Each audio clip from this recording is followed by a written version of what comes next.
most people and a lot of particularly mid-sector and small mid-sector businesses don't know how to navigate the choppy waters of uncertainty. So they wait and they wait until it's too late. Welcome to the Block and Tackle Show, hosted by Karl Block. He'll be tackling some of the biggest issues in business today. Welcome to the show. I'm Karl Block, and this is the Block and Tackle Show, where we talk today about real problems in business and how to fix them. Today's episode is about what happens when your business is in real trouble. Cash is tight, payments are missed, people know it, things aren't working well. What do you do when your company's on life support? Today, I'm joined by Scott Stuart, CEO of the Turnaround Management Association. His organization helps businesses in crisis survive and sometimes come out even stronger. Scott, welcome to the show. Thanks, Carl. Glad to be here today. Perfect. So, Scott, it would be great if you could just give us a little bit of a brief bio and tell us how you got to where you are, being the head of an organization as large as the Turnaround Managers Association. Thanks. Well, truthfully, I got to this sector by accident. When I was an aspiring young lawyer, I thought I was either going to be a broadcast journalist, kind of like yourself here, or I was going to pursue entertainment law as an alternative to not being a broadcast journalist. And then after a failed start in entertainment law, I started working for a small boutique corporate restructuring bankruptcy firm in New York, which led me to an opportunity with the U.S. Department of Justice, where when I was hired, I became a senior trial attorney with the U.S. Department of Justice in an office called the U.S. Trustee's Office. And it started me on a trajectory that has now taken me 30 years later into corporate restructuring and includes everything from practicing law with DOJ to private practice. I'm also a recognized national mediator. I've done distressed investing from that side of the business. I've been general counsel for a company that did distressed investing and turnaround opportunities. Have done my own startup, and then that led to where I have been now for 7 years, leading the Turnaround Management Association as its CEO. Oh, look, that's a great background. So I can just imagine my law partners saying, "Oh, so you're a broadcast journalist now." Full. I can't wait to get the teasing. Okay, so for those who don't know TMA, how big is it? And where is it headquartered? We're headquartered in Chicago, Illinois, and we are 58 chapters and 10,000 members worldwide, with almost 40% of our members now being international members in Europe, South America, Southeast Asia, and Australia. In the United States, we're 30 some odd chapters with nearly 6,000 domestic members, and both are on a growth trajectory as the world turns and the economy is in a constant state of flux and change. So I think most people would be surprised to know how big TMA is. But why don't you tell us a little bit about what kind of members you have? And what I really mean is, what's the scope and breadth of their services? Like, what do they offer to people? That's a great question. We're the most professionally diverse organization in the corporate restructuring, reorganization, and corporate health space. So we have every kind of professional that can spearhead every kind of situation in this sector. For example, we have the traditional attorneys, bankers, financial advisors, but we also have investors, private equity folks, appraisers, valuation experts, lenders of all kinds, from traditional banks to private equity to asset-based lenders. So basically, any professional that touches any kind of turnaround or fix it opportunity is in this organization, which really makes it the standout organization in the space, largely because you brought all of those demographics together under one umbrella, or as I like to say, our big tent.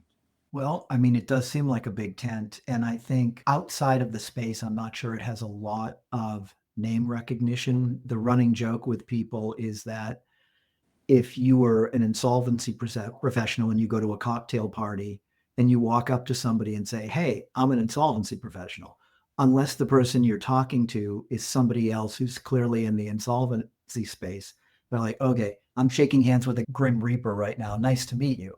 And so one of the reasons why I wanted to have you on is so that people could actually see all the things that you do and what you offer.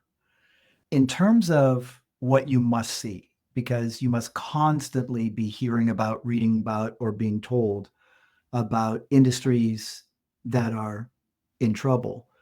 What are you thinking are going to be the most likely to be hard hit during the coming year? That's a great question. And before I answer that, I do want to emphasize that we are not the undertakers and the grim reaper. And in fact, corporate health is I used the word corporate health before very intentionally. We analogize what we do with what you do as an individual. You go to the doctor for a checkup, you make sure you're okay. And if something's not okay and you spearhead it early, we, the turnaround professionals, are not looking to put people out of business. We're looking to spearhead as early as we can and fix problems. So that's very much a part of what restructuring is about. And I think, to your point, Carl, I think a lot of people don't see or understand that. So creating that clarification is an important part of the conversation. Now, on your direct question about sectors that look like they're going to be stressed or in trouble or already are, let's say a lot. And a lot of that has to do with normal countercyclicality, what has changed coming out of the pandemic. But also, we're sitting in a very unique and turbulent and unsettled time in this abyss of the unknown because of tariffs and what that's going to mean for the economy and how countries are responding to each other and such.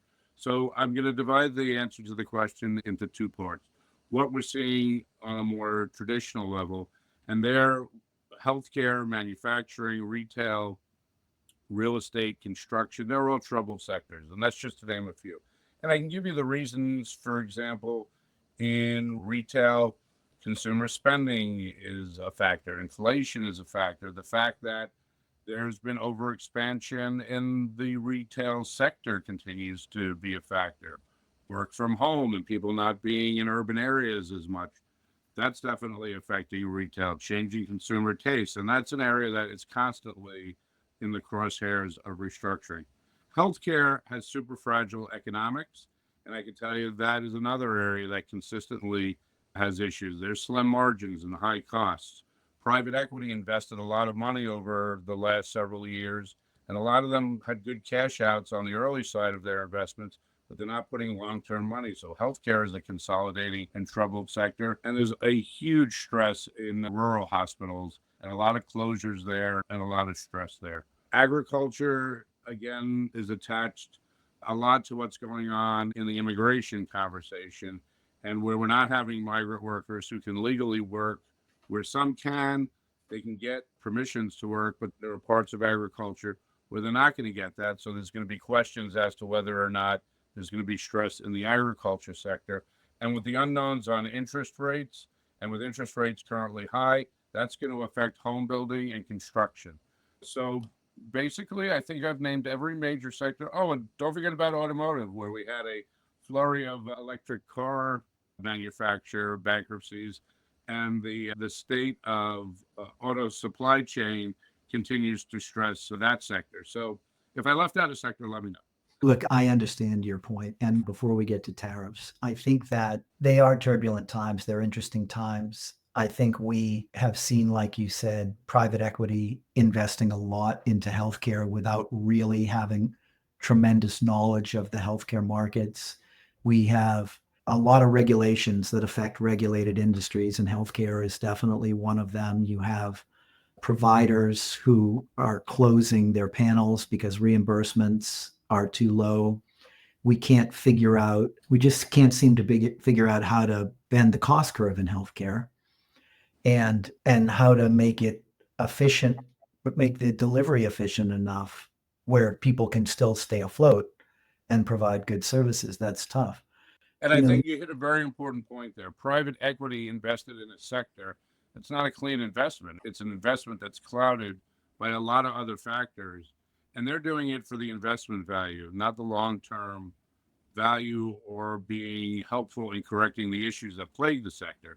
So that puts additional stress on a sector that's already troubled, but doesn't have a lot of outlets as to where it can throw out a lifeline for help. So when private equity tosses money into it, yeah, it's a short-term solution, but it does not address the long-term complexities that affect it. I think that's a really important and really well-observed point. Thank you. The agriculture, we backed into a heavy regulation in agriculture. And so the issue about immigration is kind of like the moldy cherry on top of a moldy cake with all the issues about how much it costs to actually farm. And there's a lot of things that perhaps the federal government, Congress, maybe even the administration will have to look at in terms of how to revive industries like that and automotive, where it's, I mean, if we're being very straightforward, there's a lot of people in the United States who just aren't or weren't ready to buy electric vehicles. And there's people in the auto industry who feel like, well, we built a lot of these plants to deliver them for people who don't want them. And so, though, that's another tough one. That's a very tough one. And that one is even made more complex by the fact that the change of administrations have radically different views in terms of fossil fuel support versus environmentally friendly solutions. And of course, electric cars were being pursued aggressively, both nationally and in states like California, which were making very high bar requirements for the building of those. Well, now we have an administration that's less focused on issues that would favor the advancement of the electric car market, if we were even ready to support it. And there are all kinds of infrastructure issues around that to boot, as well as continuing to support the more traditional models of automotive, and then sprinkle into that union pressures, automation, and efficiency issues. And I think you have an incredibly complex sector that, I'm not going to sound any panic buttons, panic alarms here, but could implode at any of these issues tipping into different directions. I mean, I hope that doesn't happen, but your points are well taken. So, why don't we talk about the tariffs for a second? Based upon what you see, what do you think are tariffs? And by the way, a predicate here is these tariffs could go on for 5 or 10 years, or most of them could go away in a few months. Nobody knows. But assuming that these are here for some period of duration, what do you think the industries are that are going to suffer the most quickly and the most severely? Well, let me answer the question this way. The fact that we're in fits and starts on starting and pulling back on tariffs is not healthy for the economy. Let's take that as a fundamental, because it's already causing concern, and in some sectors of the economy, seizures. There are cars waiting to be imported to the United States. Will they be imported in time before tariffs are reimposed? Will they not be imported in time? What happens to supply chain? What happens to manufacturing? These are all great unknowns, but I think companies don't know how exactly to react. So if you don't know how to react, you can't anticipate and you can't plan. So there was no planning in the onslaught of the tariffs with the severity with which they were rolled out. There's no way to really understand when they're pulled back, how long they're going to be pulled back, and whether that's temporary or permanent. So the effects on the economy are more immediate than they needed to have been. And I believe that kind of seizure, even if it doesn't have long-term effects, is already having immediate effects that will turn into long-term effects that may have already affected the economy. And some of the most brilliant minds in economics are saying, well, we're probably already in a recession, and this is only going to exacerbate the troubles that could bring.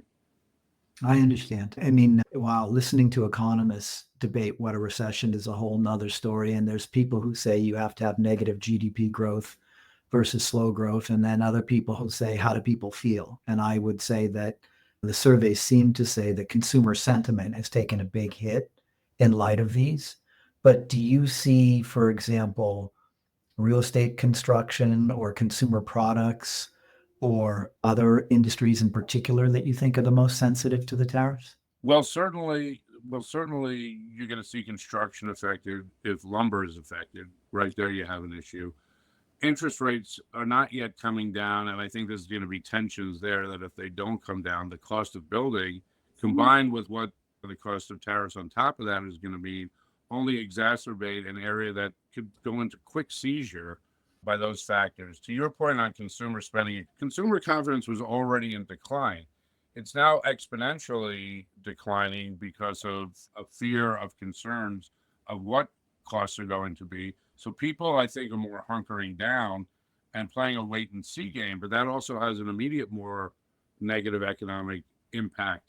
And if I'm sounding non definitive It's because you can't be definitive in a world of chaotic uncertainty that is certain in chaos, but uncertain as to what the effects are going to be, because there's no clear policy rhythm to what this is going to look like tomorrow, let alone 3 or 6 months from now. Listen, it's a fair point, and it will be interesting to see. Certainly, if you have, it seems to me, if you have sectors that are already in trouble, like retail, there's not going to be any uptick in retail sales if while this is going on. I think some people have said hospitality, they're looking at hospitality as are people going to be doing more business travel as costs go up and certainly tourism into the United States, even though the dollar seems to be plummeting, is there going to be more tourism, more upgrades of hotels if they have to import linens or furniture or other things? Like, how's it all going to work? And I'm going to respond with two quick points. Lululemon, which was on top of its game, is now in the abyss because it relies so much on imported materials. That can be actually spun out as something that was a great success story to something that could immediately turn into a very problematic distress story. And then you saw Delta Airlines, the leading airline in America, which, although they exceeded Wall Street earnings forecast, which was in decline, pulled their entire 2025 outlook and are now reforecasting for 2025 based on decrease both business and leisure travel. And those are indicators you can't ignore and are problematic and concerning because it creates a high level of unpredictability that could spin the economy into a really negative place for a longer period of time than anybody would care for. No, I understand. Okay, well, let's pivot a little bit. So, just as I mentioned the Grim Reaper thing, which you had a great rebuttal to, very often, I think, in my own experience, and I think the experience of many others, people are reluctant by human nature to see, hey, another quarter like this, and I could be in real trouble, as opposed, they're more thinking, let's just make sure we're more strategic about our sales, look at a few costs around the edges or something like that. But they're not willing to think about the hard thoughts you might have to think about. So when TMA professionals start getting involved with the company, it would seem like they already have some trouble. They're already stretching their payables from 30 to 60 or 60 to 90 or whatever. Their landlords are starting to ask questions in an extreme case. The lenders are looking at covenant ratios. So what happens? What do your members say? What are the most important things to do to try to keep a company going? It's a great question, and let me preface the question by giving you a little background. Between 2008 and the end of the pandemic, you have an entire generation of people and professionals who have never had to deal with real distress because there was so much free money that was spread over the economy. First, to mitigate the 2008 financial crisis, and then the economy was on a great trajectory, followed by the pandemic. And when the pandemic hit, to avoid recession or even worse, here in the United States and around the world was blanketed by free money. So nobody really had to deal with distress because distress could be blanketed and band-aided by all the free money that was out there, and it would cover up all of the problems that existed. Hence why you had this whole issue, which we're not going to discuss today, of course, of zombie companies and companies which had no value but were being propped up to have value because of money that they would be blanketed with. So now you have companies that are facing real problems and are facing real issues, but don't have real solutions and also don't know how to deal with them. So again, I go back to what I was saying about corporate health. Spearhead the problem as early as you can, but by human nature, most people and a lot of particularly mid-sector and small mid-sector businesses don't know how to navigate the choppy waters of uncertainty. So they wait, and they wait sometimes until it's too late. The job of the restructuring professional is to come in and to try to create sanity in a chaotic environment. And hopefully, before it's too chaotic for the patient, as you started the podcast with, to die. You want to save the patient, you want to preserve as much value as you can. And sometimes that involves tough decisions. And leadership and restructuring is about calming the waters, helping management understand what the problems are, being transparent with the company and its workers, and then coming up with a plan of action, but a plan of action that is both honest, realistic, and even though may have hard decisions that have to be made in it, can be deployed in a way that saves what can be saved of the company. And although that may not be ideal, if there's still something to save fundamentally at its core, and that a plan can be derived and executed, whether or not that involves a bankruptcy or another alternative outside of bankruptcy to fix it, those decisions have to be made and executed upon. And frankly, there'll be some companies, particularly in the small business sector, that you may have to make the early decision not to continue that business and not to cause further damage, harm, or an accumulation of debts that are not going to be paid off. So again, and I think the complexity of the time, and I'll go back to tariffs for just 1 second. You think of tariffs on supplies that are coming in from other countries to build, let's call it bicycles. And a small business owner can't pivot its business to adapt to what the cost structure may be. And the answer in a situation like that may be, well, I'm sorry, you're going to have to go out of business. I don't think that's going to be in all cases, but the restructuring professional's job is to create a as calm and sane environment and to tutor and mentor leadership and boards to come up with a plan that's then deployed transparently, honestly, and with as much of an end game as you can possibly put into what the outcome will likely be. And to your point, I would guess that the earlier you get in, the easier it may be to come up with a plan that maximizes the chances of the enterprise being able to survive. Which unfortunately is counterintuitive to human nature, right? I can fix it. I'm going to try to fix it. And then when it can't be fixed, a lot of people just go default into panic mode. And then you're calling in the professionals when it's later than it should be and sometimes too late to fix the problem. So the answer to your question in that roundabout way is absolutely. If you bring the professionals in earlier, of course, your chances of our survival and being able to come up with a cogent restructuring plan are better. But unfortunately, that's not the norm. It's the exception. I understood. I think that for many people, there's a stigma to failure. There's an avoidance of making large, tough moves that are going to hurt a lot of people, whether it's going to affect your brand, whether your competitors are going to plant in the marketplace. Yeah, don't buy Lululemon anymore. I shouldn't say their competitor's name, but things like that. And then for people on a board, nobody wants to be a member of a board of directors of a failed company. It's not good for the resume. And I think one of the newer aspects of restructuring that has come into the conversation is leadership empathy. Leaders need to be treated empathetically and with an understanding that they're dealing with loss. And loss is hard. It's not a natural part of human nature that people deal with ease. So also our professionals are being more in tune with being empathetic to leaders and with also educating those that are the workers, not only that they are part of the solution, but they too need to be empathetic to the leaders who are making hard decisions that are affecting them. And that's kind of a new paradigm that's come into the restructuring world, but I think one that's been lost on people for a long time and a very healthy aspect of the restructuring world and very much tied to how we're overall looking at what mental health is in society and the world. And this is very much a part of that. Okay, and I'm going to want to unpack that in a little bit because it's interesting, very much management empathy. And like I said, I definitely want to talk about it. So for people who may not naturally think about the loss and the idea that something could fail and those decisions have to be made, what are some of the common larger mistakes that companies make when they first start seeing earnings fall or cash flow shortages? Panic.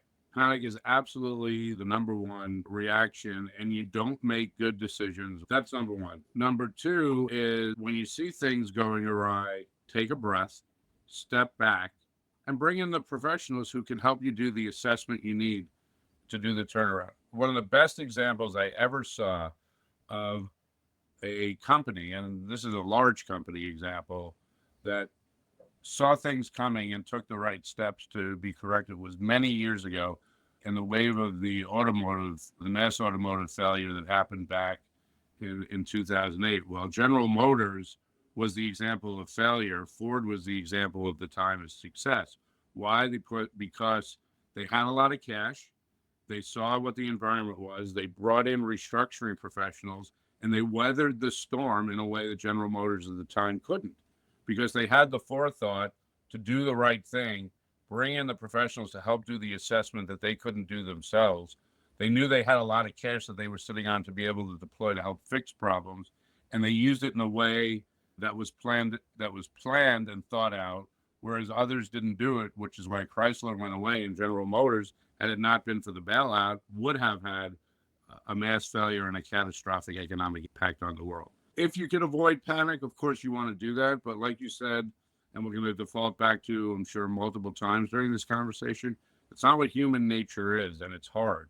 And it's also hard to admit that you're at a point of failure or where you need a turnaround and where you want a restructuring, which is where you need somebody who can help guide the process, which is about coming up with the right plan of action, and also, and I know we'll talk about it more soon, this understanding and empathy that helps educate and soften the pain, but at the same time, help those leaders be better leaders in the direction that needs to be taken forward to be as corrective or as mending as you can. So I would assume embedded in all this is that typically boards are not prepared to make significant changes. People in the C-suite typically are not prepared to do what they were doing and then pivot to making significant changes. How do you help them get there in addition to the empathy that they're going to need? How do you assimilate them or have them get to the point where they know that the best option is to do things differently? By both leading the critical analysis and partnering with them to be part of the assessment of the critical analysis, so that then you can empower them with the tools that they need to make the decisions, but you're not forcing the decisions on them. And I think that's really important, because you don't want the turnaround professional to take the lead and being the person that's bringing the decision makers down the road, believing that they can abdicate the decisions to the turnaround person, but actually having the turnaround person being the guider of that then gives the tools, the empowerment, and most importantly, the confidence to bring the collective together to be able to make the decisions that have to be made, unpleasant as some of those may be. And it must take time to sit in front of people who have no experience in the turnaround situation. It must take people having to be able to assimilate a big learning curve, I guess, when you're talking to them about negotiating covenants with lenders or looking at particular locations and whether you need to get out of a lease, or really taking a hard look at certain inventory or certain processes, even certain ways that things are marketed to do all that. I'm guessing that a good turnaround professional really has to pretty quickly understand a lot about the particular business they're working with. Yeah, so now I'm going to contradict myself, because while in the ideal world, what I just set forth is what you want to happen, in a lot of businesses, you don't have the luxury of time. And so the restructuring professionals that are then brought in are caused to have to work with the inside people, the team, the board, the C-suite leaders, and to have to make decisions in very short order. And then a lot of that then falls on the turnaround professionals, the chief restructuring officer, or the team that's brought in, because the patient is on the operating table and decisions have to be made in real time. And the wrong decision is going to mean the death of the patient. And the right decision is going to mean saving and preserving as much value as you can. But sometimes the luxury of time isn't going to be available. So a lot more falls on the restructuring professionals. And then decisions are being made that are high pressure decisions. And there's a lot more reliance on the turnaround professionals than the turnaround professionals should have. But if you don't have the time and you haven't had the runway to be able to better plan, then the paradigm shifts back, and the restructuring professional, while a partner, becomes a short-term leader to help make these important decisions. Okay. And getting back to the management empathy side of this, to our friends that we know in the mental health field who are psychologists, we're not going to say that the turnaround professional becomes a psychologist, but how do you get people to come emotionally to the grips with the confrontation or their challenges that they're making, and how do you get them to be able to rationalize and understand that they may have to make critical changes that could affect a lot of people? That is the best question because it's something that's very new in how we're looking at these situations. And it's very much tied to society's overall attention to mental health, which I think is a huge positive because loss is loss. And people don't want to accept the inevitable and don't accept the inevitable until they go through the stages of what it means to lose. And that applies in the loss of a business. And it applies to every level of business. Look, the small business owner doesn't ever want to see their business die. Of course not. That's their life. But you need to have the same level of empathy for a Fortune 50 company because a leader of a Fortune 50 company is also suffering a loss and a failure and an embarrassment. And so the restructuring professionals that are brought in are paying more and more attention to empathy and to creating what I referred to earlier as a partnership of understanding between the C-suite leaders and the workers on the ground and helping create this collective where the tough decisions that the C-suite leaders and the boards are making are understood at the worker level so that the workers can also have to feel part of both the solution and the loss, but then also to bring that level of empathy from the people on the ground into the C-suite so that you're empowering the leaders of the organization with an understanding of empathy that's both partnership and an understanding that you're all sharing in the same loss, and that separateness is taken away and the human element is put into the business part of these tough decisions. And this is a very new view of how to address these situations, and I think a really healthy and important one, and I think one that will actually save more businesses. Karl Block is both a corporate lawyer and a corporate restructuring partner. Nothing in the podcast should be construed as legal advice. If you want more info on the show, please visit blockandtackleshow.com. And you can also email me at carl@blockandtackleshow.com. Thanks for tuning in.